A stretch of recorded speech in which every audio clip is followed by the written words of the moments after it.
भारत में corona virus के active cases में लगातार कमी आ रही है। बीते 24 घंटों में कोरोना वायरस के 24,000 से ज्यादा मामले सामने आए और 300 से ज्यादा लोगों की मौत हो गई। केंद्रीय स्वास्थ्य मंत्रालय के अनुसार देश में कोरोना वायरस के अब तक 1,01,23,778 मामले सामने आ चुके हैं और अब तक 97 लाख से ज्यादा लोग ठीक हो चुके हैं। भारत में कोरोना वायरस के एक्टिव केस की संख्या 2,43,849 रह गई है। स्वास्थ्य मंत्रालय के अनुसार देश में कोविड-19 से ठीक होने वाले मरीजों की संख्या भी बढ़ रही है। देश में इस समय 96,93,173 लोग कोविड-19 से ठीक हो चुके हैं और अब तक 1,46,000 से अधिक लोगों ने अपनी जान गंवाई है।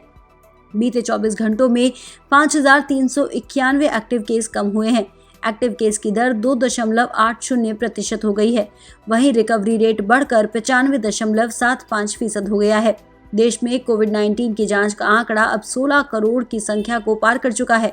इनमें से पिछले 24 घंटे में 10,39,000 टेस्ट किए गए थे। दिल्ली में रहने वालों के लिए कोविड-19 वैक्सीन देने की तैयारी लगभग पूरी कर ली गई है। मुख्यमंत्री अरविंद केजरीवाल ने कहा है कि उनकी सरकार सबको वैक्सीन देने के लिए तैयार है। प्रायोरिटी ग्रुप की पहचान हो गई है और शुरू में जिन्हें टीका लगेगा उनकी लिस्ट अगले हफ्ते में तैयार हो जाएगी। केजरीवाल ने बताया कि दिल्ली में शुरुआती अभियान के तहत 51 लाख लोगों को टीका लगेगा। अपने दिल्ली के लोगों को वैक्सीन देने के लिए पूरा इंतजाम कर लिया है। दिल्ली सरकार पूरी तरह से तैयार है केंद्र सरकार से वैक्सीन रिसीव करने के लिए, वैक्सीन को स्टोर करने के लिए और लोगों को वैक्सीन लगाने के लिए।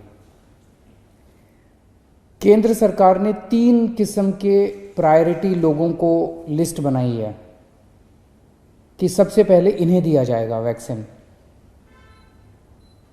क्योंकि वैक्सीन आएगा एकदम से, उसकी प्रोडक्शन तो इतनी ज़्यादा प्रोडक्शन नहीं हो सकती कि सारे देश को एक साथ दिया जा सके, उतनी कैपेसिटी भी नहीं होगी। तो प्रायोरिटी एरिया, 3 किस्म के प्रायोरिटी एरिया बनाए गए हैं कि पहले इन लोगों को दिया जाएगा। 51 लाख लोग दिल्ली में हमारे प्रायोरिटी कैटेगरी में आते हैं, वो प्रायोरिटी कैटेगरी जो केंद्र सरकार ने डिफाइन की है। इन सब लोगों को चिन्हित लगभग कर लिया गया है। जो थोड़ा बहुत काम बचा है, मुझे उम्मीद है कि अगले 1 हफ्ते के अंदर पूरा हो जाएगा। एक आदमी को 2 डोज लगेंगी, तो 51 लाख लोग मतलब 1,02,00,000 डोज की ज़रूरत पड़ेगी पहले फेज़ में इन प्रायोरिटी लोगों को वैक्सीन देने के लिए। वहीं तमिलनाडु में प्राथमिकता के आधार पर टीका लगाने के लिए लोगों की एक सूची तैयार की गई है। 21,000 कर्मियों को टीकाकरण के लिए प्रशिक्षित किया जा रहा है। इसके राज्य में 46,000 केंद्रों की पहचान की गई है, जहां लोगों को कोविड-19 का टीका लगाया जाएगा। इस लिस्ट में 5 लाख स्वास्थ्य कर्मचारियों के साथ साथ नगर पालिका प्रशासन, राजस्व और पुलिस, सभी फ्रंटलाइन वर्कर्स, बुजुर्ग और पहले से किसी गंभीर बीमारी से ग्रस्त लोगों का नाम है। एक तरफ कोविड-19 वैक्सीन दिए जाने के लिए तैयारियां जोर शोर पर हैं, तो दूसरी तरफ देश में क्रिसमस का त्योहार भी मनाया जा रहा है। गोवा में लगभग 30% जनसंख्या ईसाई है।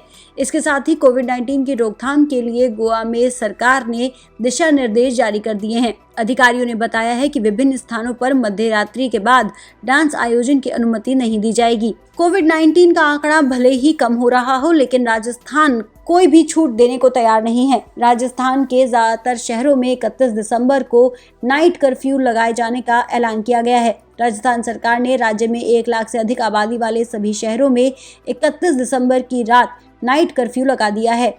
ये 31 दिसंबर तक रात 8 बजे से 1 जनवरी की सुबह 6 बजे तक रहेगा।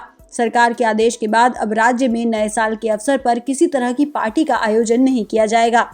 राजस्थान के अलावा कर्नाटक और महाराष्ट्र ने भी क्रिसमस और न्यू ईयर ईव पर नाइट कर्फ्यू लगाने का ऐलान किया है। उधर दूसरी तरफ ब्रिटेन में 1 हफ्ते में कोविड-19 के दूसरे और नए वेरिएंट का पता चलने से हड़कंप मच गया है।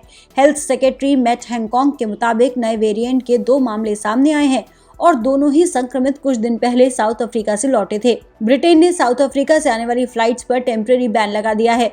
दुनिया के करीब 40 देश ब्रिटेन और साउथ अफ्रीका से आने वाली फ्लाइट्स पर रोक लगा चुके हैं।